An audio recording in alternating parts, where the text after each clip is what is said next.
started. Thank you all for joining us today. My name is Francesca Perdue. I'm the PIO for Parks and Recreation. Today we'll be hearing from a few of our speakers, which include Mayor Keller, Director of Parks and Recreation Dave Simon, City Councilor Grout, and County Commissioner Eric Olivas. At this time, we'll invite up Mayor Keller. It's a fun one. Yeah. Okay, I'm glad to be here. We were talking a little about raw milk. We'll save that for later, because we're here to celebrate open space. And this is a really important announcement that I think points to a whole lot of things that are happening at our city. And when I say our city, I really mean the county and Tijeras, and of course these historical land grant areas up and down Tijeras Canyon. And so we're going to tell you all about what is happening here. But I think I want to take it to a very high level and summarize with you, first and foremost, that when we think of open space in the broader metro area, you know, there's always three that come to mind, like right off the bat. You got the Bosque, and then you've got the petroglyphs, and then you've got the foothills. And what this represents is essentially a fourth leg in the stool to our open space portfolio. And what I mean by that is there are smaller pieces that we're working hard on, and we understand that. But when this project is done, this whole canyon is going to be just as big and just as vibrant and just as special as those other three areas. And I want to take us back to, you know, this project has been in the works. Some of our former parks directors and board members would know maybe 20 years. I know it's at least 10, because I started working on this back when I was a state senator just right down the arroyo. And so now, though, we have all the land assembled to really go big for open space right here. And that's what we're celebrating. So we're really specifically excited about the 145-acre property known as the Diamond Rock property that we're adding to the Manzano Foothills open space. But this was really a missing link in this broader project. And so I'm going to highlight a couple of things. But this map right here, you can see, we call it the Tijeras Bio-Zone. And you can see it goes all the way. Look at this stretch of land right here. So I'm not going to be able to have the microphones for this, but this is Signage Community Center. So those of us who know the area, we know actually, like, as you sort of walk, that is quite far. And I used to live right about there. So I jog this arroyo all the time, and now I can do it legally. But anyway, this adds to a bunch of people. It's also like a commuter path for Sandia Labs, but we'll save that for another day. So anyway, but now it's like a real zone that we can actually sort of connect, and we have all of this open space land here, right? So you can actually leave that bio zone and explore all the way up back that way into the mountains and the mesa and so forth. And so for us, very exciting, because now this whole piece is going to be ours to enjoy and to conserve. Also, of course, for the natural aspects that are important here, like the seasonal stream. You know, the Tijeras River actually runs now almost 4 months a year. I've seen it running. I was just here 6 weeks ago and it was still running right behind me. So this is actually a really cool piece. We don't have a lot of existing rivers other than the Rio Grande in any of our open space, really. This will now be sort of a centerpiece for that. And again, accessible all up and down, all the way down into town where the Singing Arrow Community Center is. The other piece of this is a much needed additional physical presence for classes, education, etc. right here. So this is going to be the new home. We don't have an official name, but our new education center or training center for open space is going to be right here on this property. Now, I'll kind of map that out for you briefly, but remember, we have our sort of flagship facility right off the Bosque on the west side that is awesome. And we've always needed some other ones. I will note that, you know, there was an effort to build one out in high desert. We're now focusing those efforts right here at this facility. So what's left of those funds and so forth, so we're going to put in here. So this is going to be really our east side headquarters, if you will. Now, that is a long ways down the road. So I am going to mention right now, to do that part of the project, we need a lot more funding. So we will be asking our legislators and our city councilors and our county commissioners to make this a reality, because it needs a whole lot of work, including demo and so forth. So a little bit about this building, that far picture, to just summarize it, you know, this I think was some sort of church type camp most recently. But before that, it's kind of famous. It's too bad the building's in such bad shape. But this was a, speakeasy, house of ill repute, wherever direction you want to go back in the 30s. It was all available just outside of city limits. And for that reason, of course. So what was the name of this, by the way, when it was back then? Anyone remember? Silva Saloon, that's right. It was the Silva Saloon, which is a famous part, certainly, of the metro area, and a little bit before my time. But so we're very excited about this project, and it just speaks to one thing that our administration has tried to be committed to is vastly expanding open space. And you see this with the pool property project. You see it with Candelaria Farms, which I think actually probably happened before we got here, but for finishing that. But this one, Don Harris and I were working on this for 12 years, even when I was a state senator, and now we actually have that path forward. So now it is just a question of timing, and then it is a question of funding, and those two things are obviously related. But eventually, this will be the home of the East Side Open Space Center and a wonderful new section of our beautiful area that we want to conserve, but also utilize for folks who respect and love conservation and the outdoors in New Mexico. So with that, I'm going to hand it over to Francesca, and she'll take us from there.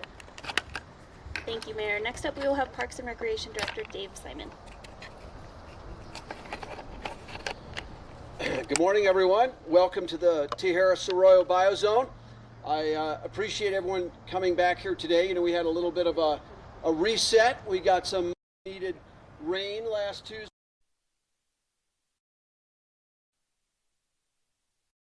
Well, we got rain last day today, and I'm so pleased to see all of you here. I really do want to recognize the incredible work of the partners and partnerships that this project represents. This project really is a model for partnerships, governmental and non-governmental partnerships throughout the metro area, Albuquerque County, and also including a very important partner in the Conway Land Grant here with us. So that's what's going to make the magic happen here in the Tijeras Arroyo Bio-Zone.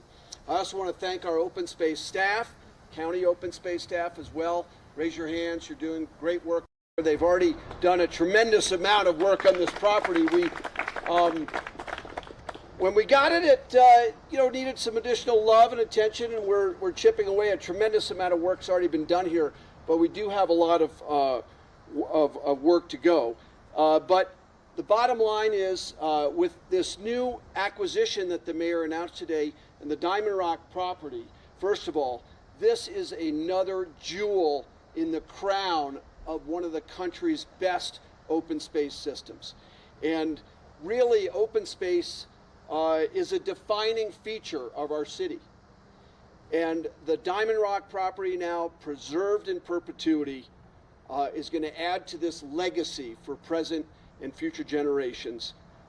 Because the city has acquired this property, it will be saved from development. There was a development proposal for this 145 acres, and that is not going to happen. What is going to happen is wildlife habitat and recreational opportunity for you and your grandchildren.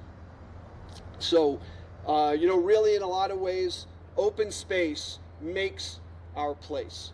And this is a great new addition to the Four Hills open space. As the mayor said, the property is 145 acres, actually 145.4 acres. The city's acquired the property for $1.4 million. The funds came from a combination of city general obligation bond funding. We have a program that sets aside 2% of every city general obligation bond for the acquisition of open space. But the even better news is that the city, Parks and Rec, has applied for a Land and Water Conservation Fund grant from the National Park Service that should pay for 50% of this acquisition. So that's almost $730,000 in a federal grant that we are expecting. And this makes it an even better project when we leverage our city dollars like this. So that is a tremendous positive outcome, win-win for the people of the region and for the city. Again, the Diamond Rock property is really key wildlife habitat, and it will represent key trail connections from the Manzano Hills, Four Hills open space all the way north here to the Tijeras Arroyo Bio-Zone.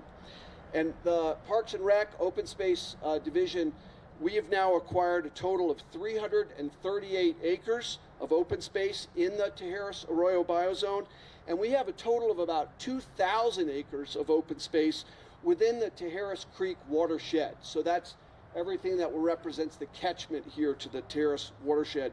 We have about 2,000 acres now protecting this watershed. So that is another tremendous step forward in the progress that many have worked on for years.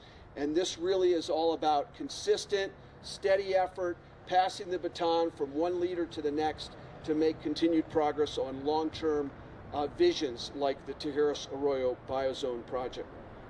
Now, a quick overview of other things going on in the Tijeras Arroyo Bio-Zone.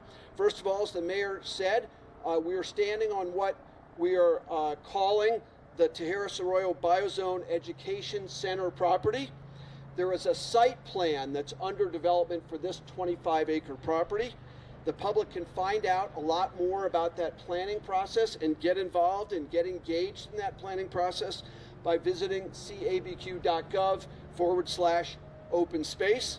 We're going to actually have a public meeting for the development of the site plan for this area on October 14th. And it will be held right here at this location. Again, you can find details about the public meeting on the website. We have a very, very strong partnership here with the Ciudad Soil and Water Conservation District. One of the great projects that's underway now that Ciudad is leading in partnership with the city is the construction of an ADA, or Americans Disabilities Act trail here that'll be right in this prime area. And this is going to be what I call a super ADA trail. It's going to be really aimed at all peoples who have all types of ability challenges, and this trail is going to be a portal and a gateway to a wide spectrum of people who can then come and experience nature in this location. And that project is funded actually through a grant from the state of New Mexico, so we appreciate their partnership too. This fall and winter, we're going to be starting monthly public access days here at the Education Center property. And these are going to include some guided hikes, perhaps some guided tours of the Carnway Land Grant original settlement site, which is just east of us here by about a quarter of a mile, and now under city protection, and other programs. And of course, we hope to continue, and we expect to continue, the very popular free concert series that we've started this summer, which drew almost 500 people here to this site for wonderful outdoor summer concerts. And then, of course, volunteer opportunities are going to continue here. We have a lot of cleanup work to do, restoring the creek and other projects to remove non-native plants and plant native trees and shrubs to help restore the Tijeras Creek.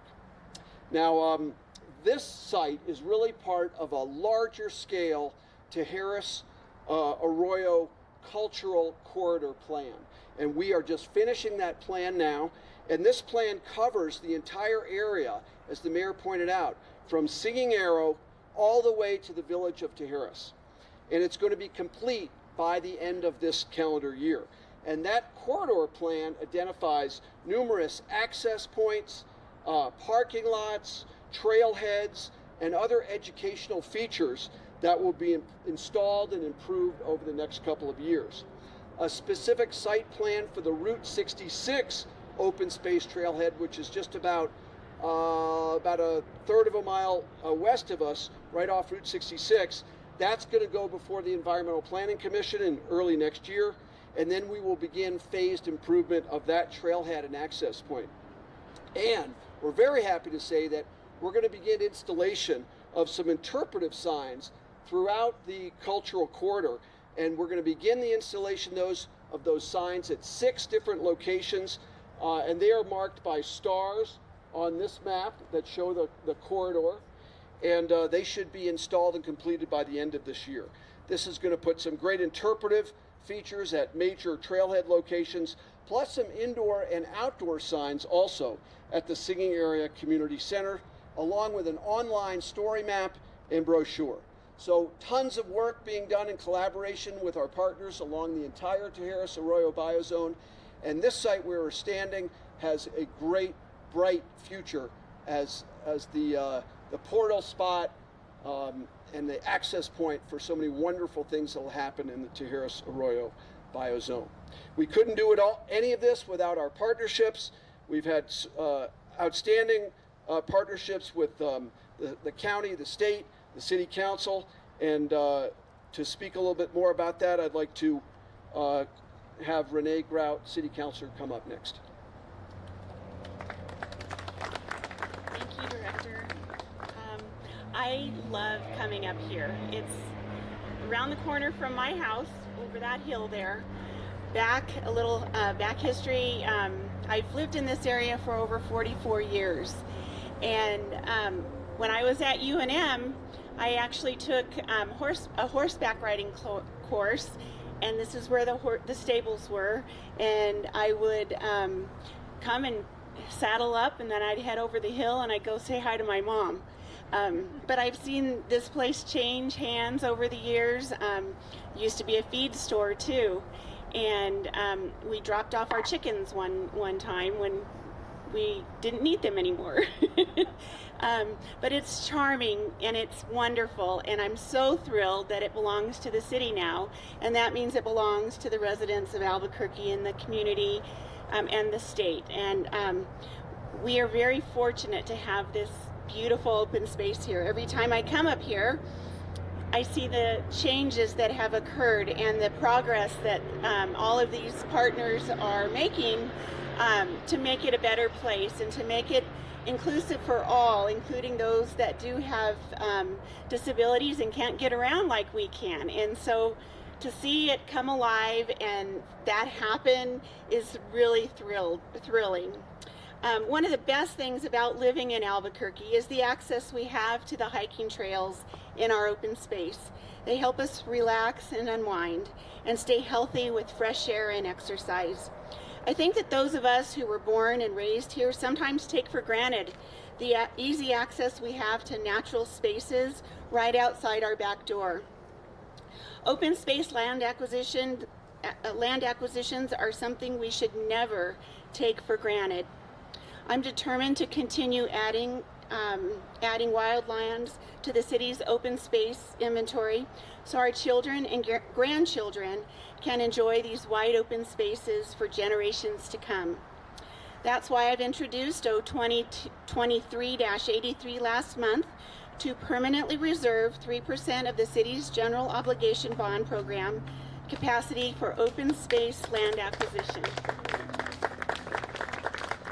This will increase over the previous 2% of open space. It will add another $2 million to our capital improvement program every 2 years to help protect, preserve, and renovate open space lands for our citizens and visitors to enjoy.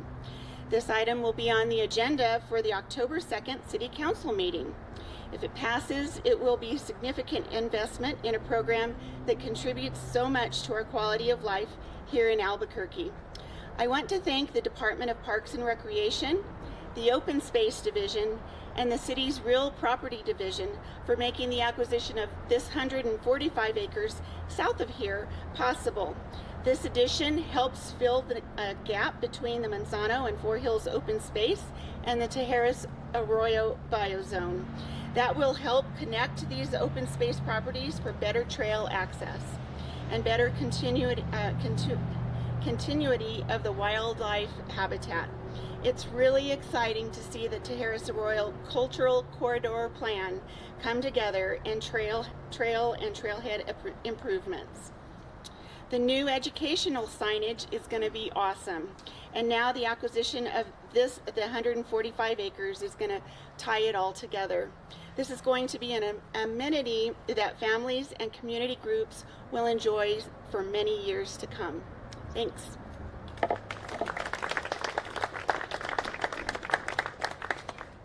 Thank you, Councilor. And last, we will have Commissioner Olivas. Thank you, everyone. My name is Eric Olivas. I'm the Bernalillo County Commissioner for District 5, which includes the Tijeras Bio-Zone all the way into the city of Albuquerque. and what I would consider the headwaters of the Tijeras Creek. Carlitos Springs was actually one of the primary contributors to the water that we actually see behind us in here right now, and I want to recognize the work that Bernalillo County did. I was excited to be part of opening that site just earlier this spring, and this is just such an important project for collaboration between the city and the county. We know that water and open space brings people together, and it brings our governments and our resources together, everything from our land grant communities to our mayor and our city councilor, and of course the county commission. This is just a tremendous opportunity for collaboration. I want to point out that the county has several facilities on the eastern edge of this corridor, including the Los Vecinos Community Center and some open space up there, as well as Carlitos Springs open space, which is just a beautiful place. If you haven't had an opportunity to check that out, it's really a one-of-a-kind thing that's just within a 15-minute drive of city limits. So I just want to commend again our council, all of our leadership here from our city parks department, and of course our county staff as well, that are part of this important collaboration to bring our communities together and link the East Mountains community and all that we have to offer up there with the city of Albuquerque. And this corridor right here is that linkage to allow that recreation and the exploration to move from the city through the canyon into the East Mountain communities. And so I just want to thank everyone here today and all of the staff that made this happen.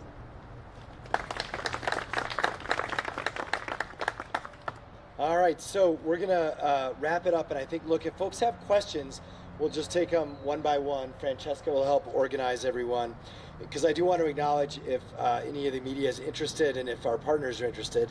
But we have folks I know here from the Carnaway Land Grant. I saw Moises somewhere here. Yeah, so right there. We got folks from our Open Space Division, lots from Ciudad Soil and Conservation District. We also have some Open Space Board members I see behind us. And so, of course, and then plenty of city staff and the folks behind me. So with that too, make sure if our folks haven't taken a look at the river that you can't quite see right there, walk around, look at the stables, and enjoy this amazing facility. Thanks so much.